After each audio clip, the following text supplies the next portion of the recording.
A new state of emergency in San Diego over its hepatitis A outbreak, plus the new vaccination campaign aimed at stopping the illness.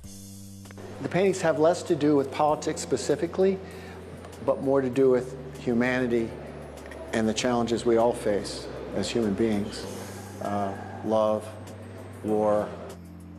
A museum in Tijuana is featuring an American artist for the first time in more than a decade.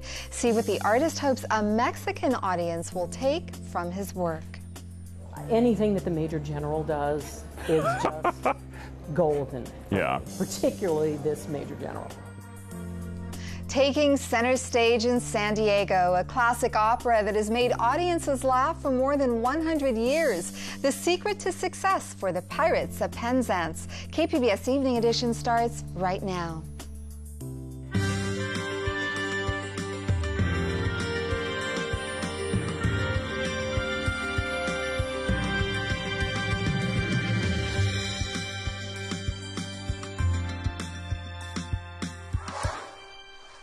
Good evening. Thanks for joining us. I'm Amitha Sharma, filling in for Ebony Monet. San Diego's hepatitis A crisis hit a new level today as Governor Jerry Brown declared a state of emergency. The outbreak has killed 18 people so far. KPBS health reporter Kenny Goldberg says today's declaration should help the state get its hands on more doses of the Hep A vaccine.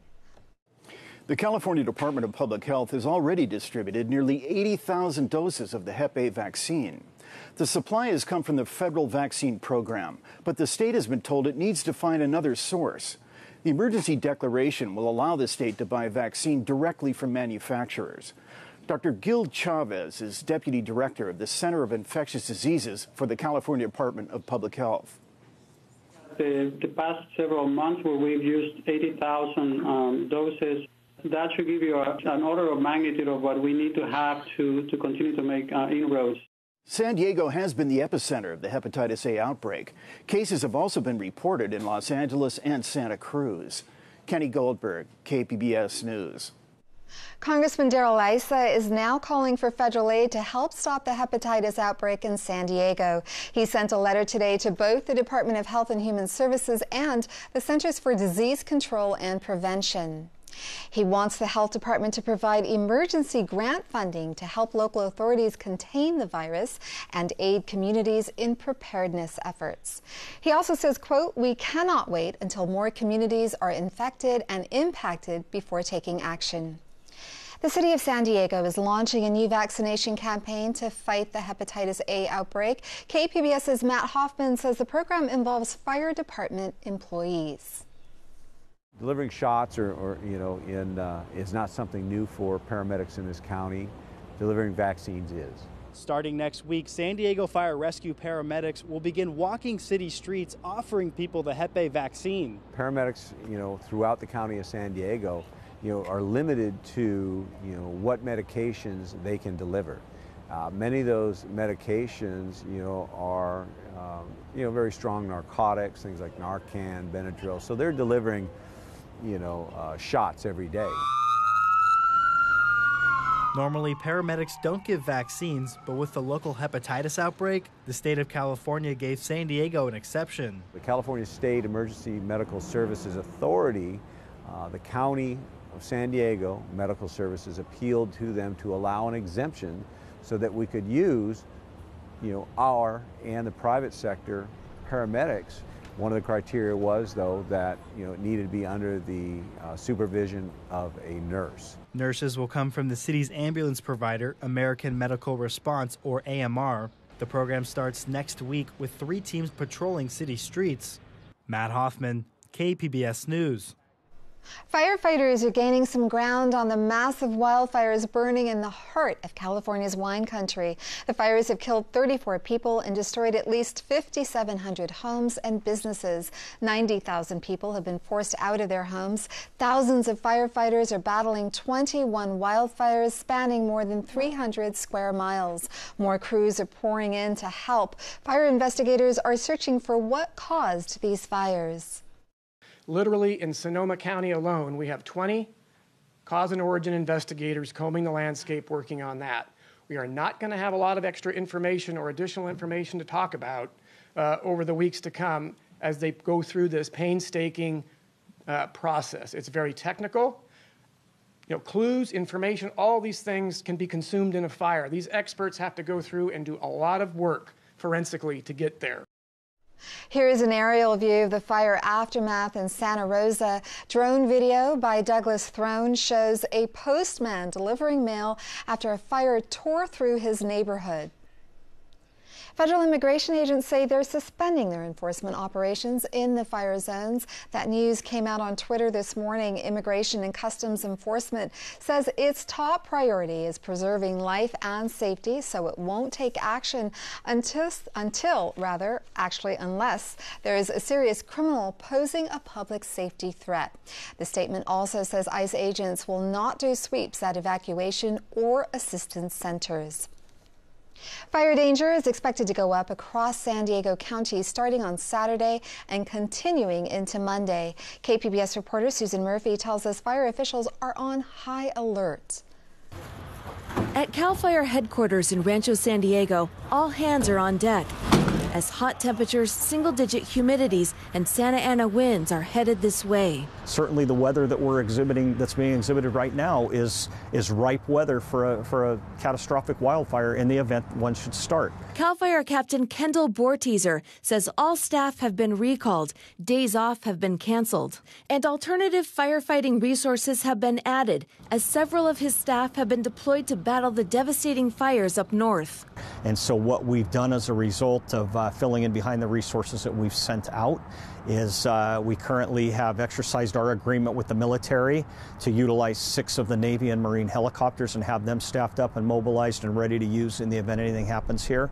Borteaser says it's the first time since the May 2014 wildfires that the military aircraft have joined up with the CAL FIRE force. He says a strike team of engines from the city of San Diego has also been partnered with CAL FIRE. It was important that we start being proactive and ensuring that we have adequate resources in place to respond and make a strong attack from the air and the ground if we have anything here in San Diego. Across the county, hills and canyons are covered by brittle shrubs and grasses that are primed to burn. Borteaser says if Santa Ana winds were to push a fire through the dead vegetation, just like up north, it could quickly become an unstoppable force of nature. He's urging everyone to be cautious and prepared. Ensure you have a escape plan, make sure you have your kit ready to go, a disaster kit that in the event you have to evacuate, you have to get out, that you know what you're going to take and get out quickly when you feel the need to evacuate. Susan Murphy, KPBS News. 2 massive wildfires raced out of control in San Diego County 10 years ago. The fires killed 10 people and destroyed 1,700 homes. On Monday, KPBS looks at what we've learned about fire and our landscape. Living with wildfires, San Diego firestorm 10 years later. Special coverage starts Monday right here on KPBS News. If you got an extension to file your taxes this year, you're running out of time. Monday is the deadline to file your 2016 return. State tax officials say it's pretty common to see 1 million returns flood in just before the deadline. But some Californians are getting a break. Those are the ones living in the fire disaster areas. They'll get until January 31st. We understand this is a huge and historic event in California. We just wanted to provide a little bit of relief so that families can look at more immediate needs and then tackle their taxes a little bit later. Fire victims will be able to declare losses from the disaster in their returns and will be eligible for expedited refunds.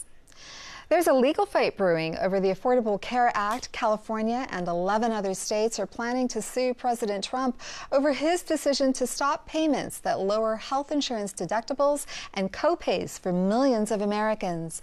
California Attorney General Javier Becerra tweeted, quote, "I don't believe any American believes our government should make health insurance harder to come by, but that's what the president is doing."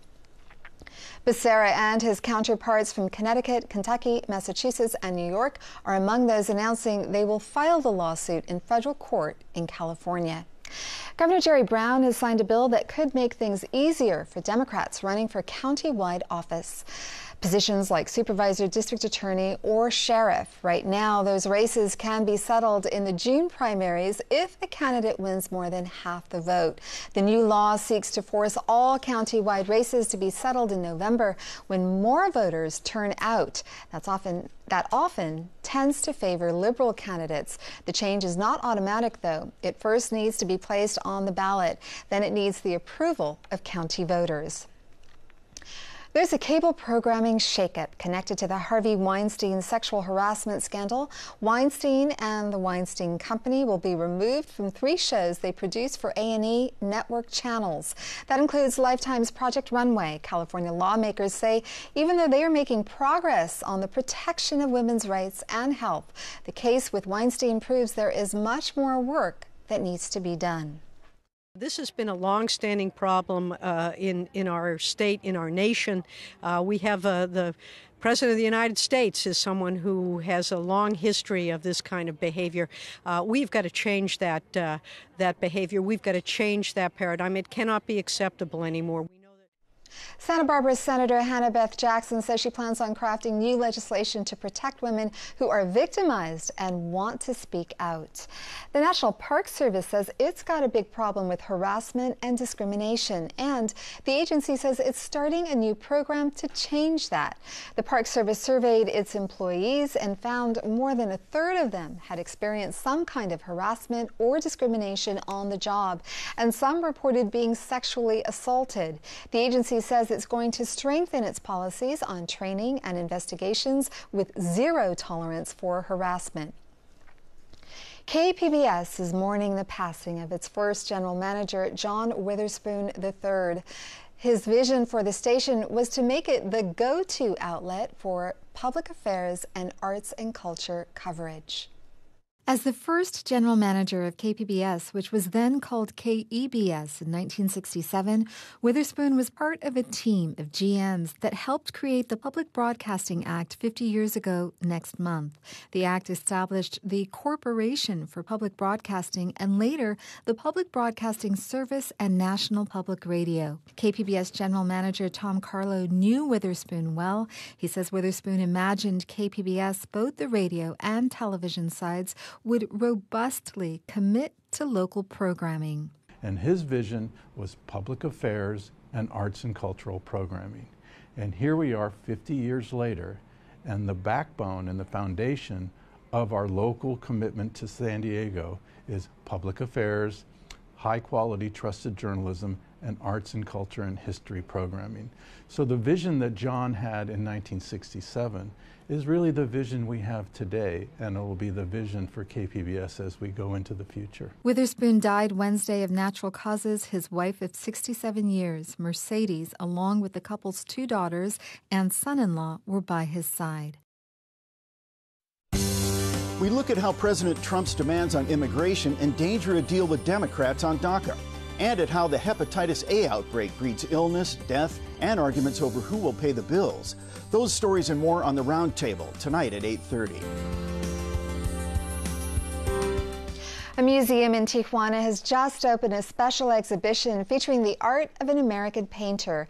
It's the first time they've featured an American in more than a decade. KPBS Metro reporter Andrew Bowen says the artist and the museum are hoping it sparks more dialogue and introspection in a turbulent time for U.S.-Mexico relations. Staff at the Centro Cultural de Tijuana, or CECUT, are mounting 23 paintings by San Diego-based artist Mark Bryce. So I guess they're going to put the signage here. I'm perusing the paintings with Bryce in the exhibition area just outside the museum's theater. One in particular catches my eye. It's called The Flame. It's rather symbolic of where perhaps we are in America, you know. The painting shows a tall Uncle Sam hat sitting on a blue box. There's a single candle in the foreground, casting a dim light on the hat's stars and stripes. The scene is dark, but hopeful.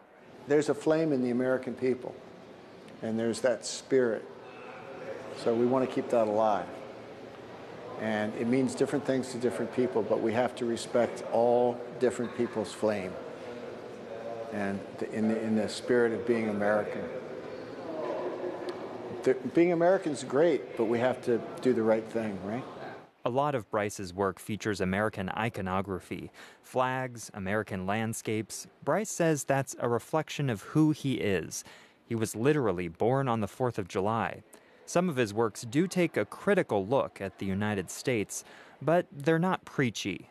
The paintings have less to do with politics specifically, but more to do with humanity and the challenges we all face as human beings. Love, war. And that's the title of the exhibition, Love and War, two themes that are about as universal as they come. Alan Bautista, deputy director of Secut, says that's precisely why the museum approached Bryce to feature his art. His work is very universal and has a very universal language. So I think that will appeal a lot to the public here, and they'll understand, what he's trying to tell us through his work, and because it's not so different from what people here, want or pursue. Bautista says art crossing the border is nothing new. Secut has always been kind of a bridge with the Mexican culture and the American culture. We do a lot of work with museums in Balboa Park, for example, with Mingay Museum and also the San Diego Contemporary Art Museum. So we do a lot of shows in San Diego, a lot of events there, but now we're trying to make it the other way around. Neither Bautista nor Bryce was interested in talking directly about Donald Trump. Still, I'm thinking about a Mexican audience living right here on the border, watching and waiting for that wall to come up. I can't imagine them seeing these very American paintings and not thinking of the U.S. president and his rhetoric about Mexican immigrants being rapists and killers. I asked Bryce what he would say to those visitors. Let's keep talking. Let's be friends. What people have to remember is that Americans are very separate from their government. And you can love your country and be American, but you don't have to agree with what your government's doing. And I think it's true for Mexican people, too. You can see Bryce's paintings at Secut just south of the border through February 18th. Andrew Bowen, KPBS News. We're looking at a weekend warm-up. We also told you about the risk for fire danger this weekend. Jeff Cornish explains what we can expect from another round of Santa Ana winds in tonight's forecast. We're concerned about fire weather. That's the big headline across California's weather picture, and specifically, we do have a fire weather watch in effect from San Clemente and Temecula to the north. Santa Ana winds will be an issue this weekend, and the lowest humidity levels are found obviously in the inland areas, especially Saturday afternoon through Sunday and into Monday. So we're not out of the woods yet. In fact, we are very concerned about the weekend. Obviously, significant fire danger is still in the forecast. Not much to see on the satellite and radar. That's part of the issue. It's very dry out there. There will be some stars out tonight, partly cloudy, 62. Otherwise, the weather is fairly pleasant for us. We just need to be especially careful about fire danger. 59 degrees is our expected low into Borrego Springs, Mount Laguna 45, nice and cool into Ramona 47, Oceanside 51, 62 degrees into San Diego. And there will be a lot of sunshine in some parts of California. That is veiled by some smoke in the atmosphere, and that's the issue here. Despite some sunshine, a dry, cool breeze for many, at least cooler than it had been. Now, along the coastline, we are going to be fairly warm compared to where we could be with an onshore breeze. The offshore breeze will allow us to warm up to near 80 in Oceanside, 78 degrees into San Diego, and into Ramona 92, 94 into Borrego Springs. At least we're avoiding the triple digits there in the deserts. A long-range forecast looking ahead to early parts of next week. We do remain dry across the southwestern U.S. and in San Diego. No exception here. We are on the dry side for sure. As we journey through the region from coast to the mountains eventually, here are the 5-day forecasts. A nice day for the coastal area. We're just concerned about fire danger. 80 Saturday, warmer, 88 then into Monday, and then we begin to kind of end the forecast right where we began. Somewhat of a symmetric looking forecast, warming up hottest into Monday. Inland forecast 91 on Saturday, 96 into Monday, and then back into the upper 80s on Wednesday. Into the mountainous terrain, we find ourselves in the low 70s, warming up into the mid 70s, then back down to near 70 on Wednesday. And the theme of Monday and Tuesday being the warmest is true for the deserts, and we cool back down a bit. I'm Jeff Cornish for KPBS News. I'm Judy Woodruff on the next News Hour. We head to New Mexico, a state that's making slow but steady progress against opioid addiction. That's Friday on the PBS News Hour. Sometimes art emphasizes escape over enlightenment. Such is the case with the San Diego Opera's production of Gilbert and Sullivan's The Pirates of Penzance. KPBS Arts reporter Beth Accomando goes behind the scenes to find out why this 138-year-old operetta still entertains audiences. Some things never go out of style, like pirates. I shall live and die a pirate king. When we were assigned this production, we got together and thought, how are we going to do this? Pirates of Penzance is not a piece you want to handle too roughly. In other words, you're not going to set it in the Vietnam era or something, right? That's because Gilbert and Sullivan's light opera creates its own uniquely topsy-turvy world. And a director needs to respect the very precise inner workings that Gilbert and Sullivan created. The incredible wit, the cleverness, the writing, the words, I mean, it's astounding how well put together it is and how clever it is. When I directed the first production of it, I had to look up most of the words in the dictionary, right? And when I know precisely what is meant by commissariat, I've not a bloody clue. So it wants to make you laugh, and it wants to, I like to say, tickle your eyeball in a way that the music tickles your eardrum. There is a wonderful sense of energy of performers performing. In our production of Pirates, we're very aware of the audience. We finish every number with a button. And now that I have introduced myself, I should like to have some idea of what's going on. So we're the performers performing, you're the watchers watching, and there's this wonderful transfer of energy over the footlights, if you will.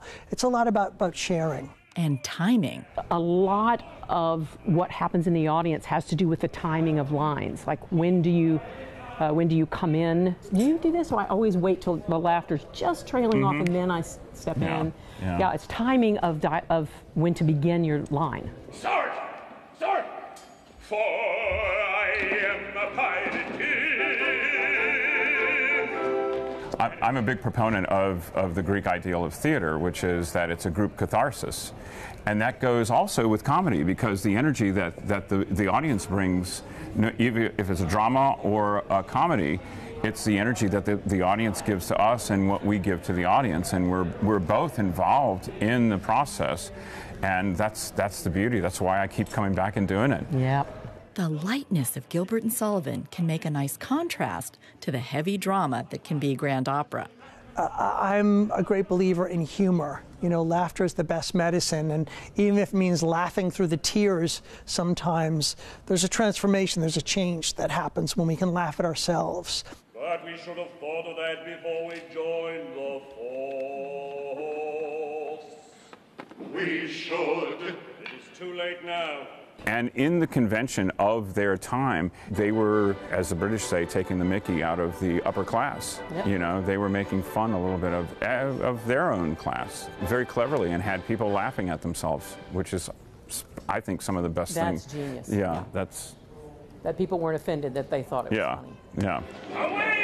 Pirates of Penzance takes the wind out of the sails of British pomposity, and director Sean Curran tries to find ways of updating it just a little. I like to say that I'm always interested in speaking an old language in a new way with a contemporary accent. And with the Gilbert and Sullivan pieces, oftentimes directors will put some modern, some political, up to the minute bit of joking. We have a few in there. I didn't want to overload it too much, so you have to listen closely. But if you're coming to this show, you'll probably know that there's a song called "I Am the Very Model of a Modern Major General." And our Major General is brilliant, and he has a few political jabs. Oh, no, this is hard. Let's see. Strategy and coterie, no. Covfefe, no. Anything that the Major General does is just golden. Yeah. Particularly this Major General. Gilbert and Sullivan may strike some as dated, but they also serve up such a well-oiled and meticulously crafted piece of entertainment that you just can't help but be delighted. So show up and have a live experience. They are all pirates, the famous pirates of Penzance. The pirates of Penzance. I have often heard of them. Don't answer the cell phone, don't send a text, don't check the email. Just come here for 2 hours and let us do our job to dazzle, entertain you, and make you laugh. Pirates of Penzance are waiting for you to set sail at San Diego Opera. Beth Accomando, KPBS News.